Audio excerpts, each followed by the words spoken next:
It's an absolute privilege now. I believe he is the first World Cup winner to appear on the Gab and Jules podcast this season. So a big shout out from the FC show to Frank Leboeuf. Welcome aboard, Frank. Thank you very much, Gab. Hi, Jules. I'm very, very honored to be the first one. I know you're very special people, very famous people, and to be your host is a real privilege. Absolutely. Well, it's just the way things have worked out this season. But you are the very first one. I want to get straight into it because I want to get into a subject that you did your entire career, or at least not your entire career, but mostly you played as a central defender, and you came to England. And I remember this because I'm old like you, and I remember you playing here, and everybody was like, "Ooh, Frank Leboeuf taking the ball out from the back. He's like Beckenbauer and whatever." And that was partly because, I can say this nicely, a lot of central defenders in England at the time weren't there to pass the ball. They were there uniquely to head the ball away and to run really quickly and tackle people. Is that fair? Can you talk a little bit about that dynamic? Yeah, that's the truth, and I think those defenders were right. We are defenders there to, in fact, go against the beauty of that game, scoring goals, and we are there to stop. I played in the academy with David Ginola, and we were challenging each other because we were playing in the same position as a number 10 offensive midfield player, and so my formation was more as a midfield player than a defender. Then when I was 20, I came to Laval, and they put me at the back, and it worked very well. Sorry. I just want to jump in there just to be clear on this, right? Because I'm thinking of the film Sliding Doors, right? So if you hadn't been the same age and on the same youth setup as one of the most handsome and most talented players that France has ever produced, you might have had your whole career as a number 10. Is that right? If Ginola wasn't there. No, because I remember once putting him on the bench and taking him out, when we were in Toulon. But it was as true that he was absolutely fantastic before being absolutely handsome. He's a real talent, and I think my real position was there because it's a real leadership position on top of being less demanding physically talking, where I wasn't strong enough, my physical capacity wasn't strong enough to become a midfield player, and I regret it because I think it's a better position.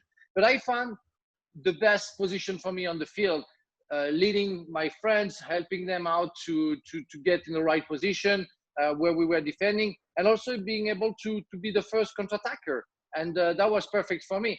But it's true that the cliche and the image of what we saw when I first came, it was a difference between, let's say, with all due respect, Tony Adams, Martin Keown, even Southgate, who wasn't very happy to see me when I first came because first guy who can hit the ball properly at the back. He didn't like it.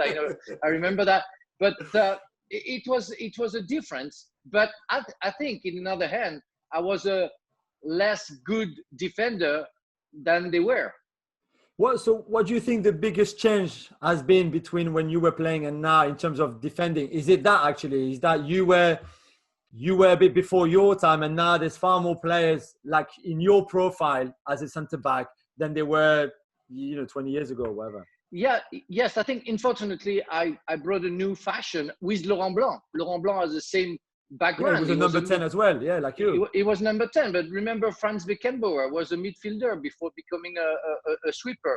And I think we started to change little by little the thought about the defender, and now it goes the other way around, let's say. We talk about Sergio Ramos, a big friend of Steve Nichols, about the way that guy think about defending before attacking. And it goes for the wing back, but it goes also for the central defenders, where they aren't as defender that the player that I play against were at the time. And that's the main problem. But again, the meaning of football is to score goals, to attack well. it's better for spectators to a fan to see those kind of games, because we see lots of goals. Sorry. I want to ask one thing that's changed a lot in the Premier League, really many places around Europe, is there's a lot more high press on defenders. So when people try to bring the ball out of the back, a lot of teams will switch on the press, and you're going to have a striker up your backside, which maybe you didn't have as much when you were taking the ball out of the back for Chelsea 20 years ago. I'm curious how you view that, because on the one hand, when you get pressed, if you're not comfortable on the ball, it's a problem. Yeah. But also, when you get pressed, it means the other team is all out of position, so you've got more passing lanes, more opportunities. Yeah. Would you have enjoyed today's game more than back then? I would have been more under pressure, as you said, and sometimes it's frightening when you see that they start from the back and they push themselves to kind of in compulsory go and start from the back. And sometimes I say, wow, they're crazy. It's too much risks. And I wasn't ready to accept that. But now that I think about it, and you asked me the question, because of my, let's say, ability, I don't want to be too vain, but my ability to control the ball, I would have, let's say, like Manchester City does now with their goalkeeper. I will get the ball quickly and kick a long ball to my striker, because I will jump 2 lines on the field, and that would have been interesting. And I was capable of giving long range passes, so it was a plus. And I would have done that. But I think playing like we see Barcelona, we see even Manchester City playing very close to their own goals, trying to pass the ball and go forward. I mean, it's so risky that sometimes I'm scared for them. When you watch defenders now, when you watch a game, do you put more of your focus on the defenders, on the centre backs, simply because this is your position and stuff like that? And who really impresses you? You talked about Sergio Ramos, of course, Virgil van Dijk, but is there anyone in particular that you really, every time you watch him, you think, wow, this is one of the top? There are many of them, but let's say that Koulibaly is somebody that I really like. The guy who plays for Naples, and I think he's a real defender. But you mentioned Van Dijk. Van Dijk is absolutely fantastic, and he seems to be very easy every time he controls a striker, and he has to defend against him. But you have many players that I like. The little Camara from Marseille. Or even Marquinhos in Paris, they're absolutely fantastic defenders, and I like their mind. When they think about football, they know the position they have, and it's why I was naming Sergio Ramos. Is we have to defend. The first function of a central defender is to defend. After, it's a plus if you can bring a good ball, if you can, like Sergio Ramos, score goals at the last minute to win a trophy. But your first thought should be how to defend well against your striker of the day. Well, on that note, I want to put an idea to you that I remember I'm going to name drop here. I had a conversation with Owen Hargreaves about this. Mm-hmm. And he said that football coaches are very stuck in their ways, and always, like, traditionally, your left back was left-footed. Your right back was usually a central defender who was too small, so he plays right back instead. And your 2 center backs are both tall. They both have to be 1.85 meters. These days, probably 1.90 meters. And he said, I don't understand why people think that way. What I would do is I would have a very tall central defender who's good in the air and strong. Mm-hmm. And I would have a smaller, quicker guy. Mm-hmm. Because so much of the time you're asked to defend in transition, you're asked to defend one-on-one. That height really only matters so much mostly on set pieces where you can match people around any way you like, and that in the open field you'd be better off having a smaller guy who's maybe more agile, like a Marquinhos type, but obviously, or maybe even smaller than that. And he also said that when you jump, it helps to be tall, but you can always put off even a taller, stronger player if you're aggressive enough and you know how to do it, and it doesn't matter how tall you are. Can I get your thoughts on that? It's very interesting, and you have a little of an answer with Barcelona when they put Mascherano at the back Yes. as a central defender, and he was playing for Liverpool as a midfielder, and came down to central defense with Barcelona. Of course, I don't like stereotypes. I don't like people who think that you have to be technically weak and very strong and very tall if you're a central defender. Remember also that my position as a sweeper doesn't exist anymore. So you had to anticipate many actions. You had to feel the game and also be fast in the first 10 yards to cover your teammates. Now it's more a flat defense with a covering, but a mutual covering. But I agree with our Grieve. I think you have to think about all the situation you can have defensively, but also offensively when you will get the ball back. So having somebody smaller allows you maybe to have somebody faster, and also maybe somebody will be able to cope with all situation in a small area. So it's an interesting thought, and I agree with you. We know at first when we thought about football, we say, okay, you're not good enough technically, you can't score goals. So the first you go to goalkeeper, or you're going to be into defense. That was the backup, of anybody who loved football. But that's still there, but less and less.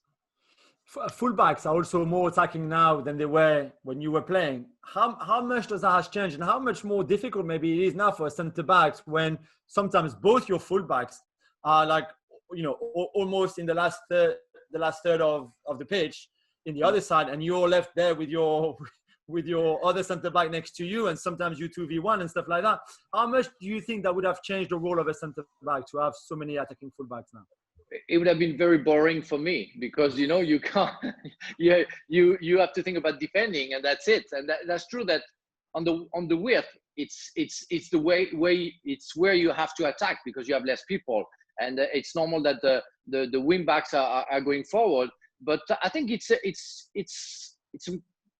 complex of it's a system of compensation, and we all know that all the midfield defenders, let's say number 6 like N'Golo Kante or Anderson, they cover. It's what you have to do. Makelele was the master of the masterpiece of the system, where when Roberto Carlos was going forward, every time he was going in his position, it's what I will do. I will keep my 2 midfielders and say, okay, if somebody goes forward, you're gonna cover, because in case there is a counter-attack, you have to cover. I mean, I'm still thinking about the Italians and Baresi and all the defense, Maldini, Baresi, Costa Curta, and Panucci, where I saw, and I played against them, and I saw so many games where they knew that with 4 or 5 players you can attack, but you need to be at least 4 or 5 players behind the ball in case you lose the ball. And sometimes you see the team in the new generation, we say, oh my God, if there is a counter-attack, they're gonna be in trouble. Yeah. So we are a little bit, and I think our generation, we are maybe too conservative, but they are kind of kamikaze sometimes. It's funny when you mention that Milan back 4. Arrigo Sacchi was talk about this drill that he did, where they would play a game where you would have the goalkeeper, you would have the Milan back 4 of Maldini, Baresi, Costa Curta, or Filippo Galli, and Tassotti or Panucci, and it would just basically be the back 4 against 11 players or 10 attacking players. And those were Milan, and they would do this in training. Those were Milan's attacking players. So, we're talking Van Basten, Gullit, Donadoni, Ancelotti. Got a lot of talent there. And basically, they would see how long it would take the 10 players to score. Yeah. And all the defenders had to do was just clear the ball to the halfway line, and then they would start again. Yeah. And you would think 10 against 4, players of that quality, you would score straight away. But it doesn't happen when you're organized. How is that possible? Gabby, you just threw me back to almost 20 years ago with Vialli as a coach. Funny, and us doing exactly that exercise.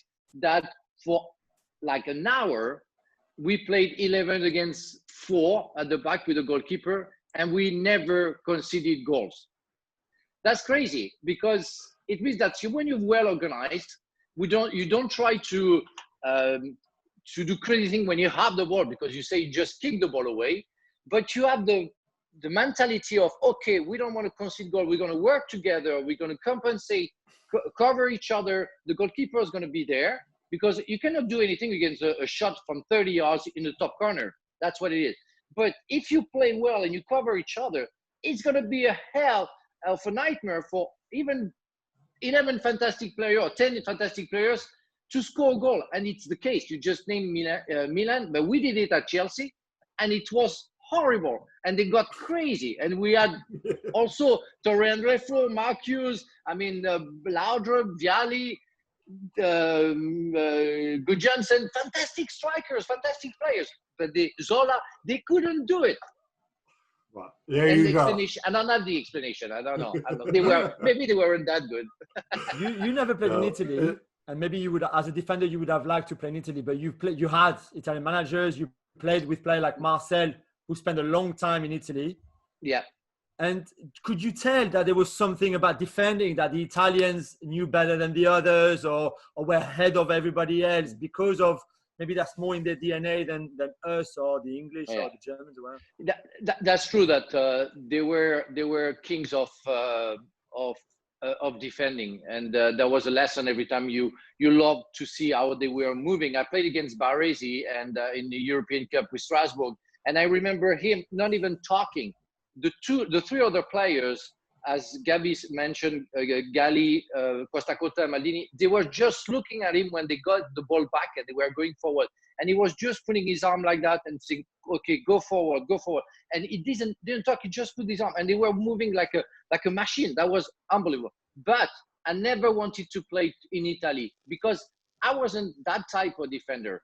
I loved attacking. I scored goals in my career. I liked to go forward. And it was like you couldn't go further than the half line in Italy. And I saw Laurent Blanc suffering when he went to Naples. And even if he scored goal, they had a good season. He was hammered. He was better after with Inter Milan. But the first year that he came from Milan, it was really a nightmare. He loved to go forward, and he was criticized for that. And I said, okay, I will never go. I think I had Lazio and Fiorentina interested about me. And I went to Chelsea, because I didn't want to go to Italy. It wasn't my type of football. And when Ranieri came, it was less like that with Vialli. But when Ranieri came, I got bored very quickly. He's a fantastic man. He's a lovely person. But his thoughts about football are not my thoughts. And it doesn't match. It doesn't match. It's not the way I want to see football. Well, thank you very much for watching ESPN on YouTube. For more sports highlights and analysis, be sure to download the ESPN app. And for live streaming, premium content, and let's not forget as well, ESPN FC 7 days a week. Subscribe to ESPN+.